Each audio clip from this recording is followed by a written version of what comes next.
bakunzi b'ikiganiro igihe c'impemburo ndabaramukije amahoro ya Kristo.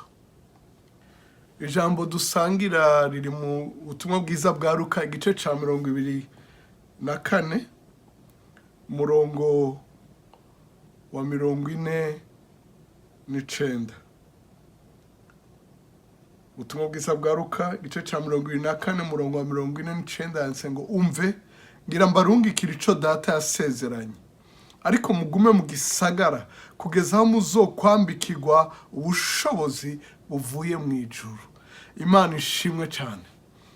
Ijambo dusangira niri uyu mwaka winjiyemo winjire wambaye inkome za mpwemu yera kugira ngo ushobore kuronka ico data yasezeranye, ico wizere muri uyu mwaka, ico wizere mu mezi ari imbere, ico wizere mu buzima bwa misi yose.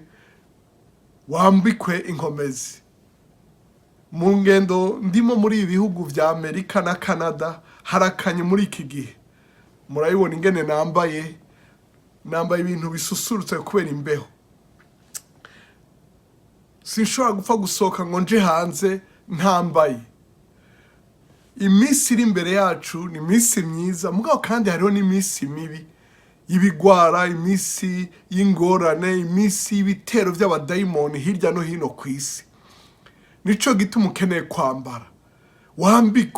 Wambikwe na mpwemu yera, wambike ubushobozi, yambike umwemereye, urindire akwambike inkomezi, akwambike ubwenge, akwambike gutahura, akwambike inkomezi ukeneye, akwambike ukwizera kugushoboza gukura hiyo misozi muhanganye, ugira ivyizigiro, ukora n'ivyizigiro, amashuri yawe yiga ufise ivyizigiro.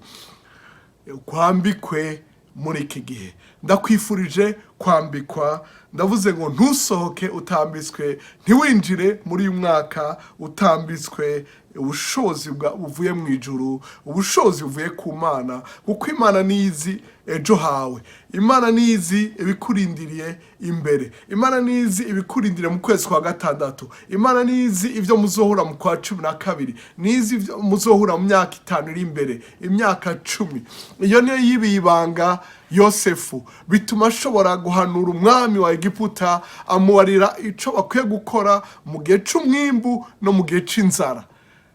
Mu kazi ukora ukeneye ubwenge buvuye ku Mana. Ni vyiza kwiga amashure, ni vyiza kugira inama, kandi ngo hatari inama ntihaba ugukira, niko n'ijambo ry'Imana rivuga.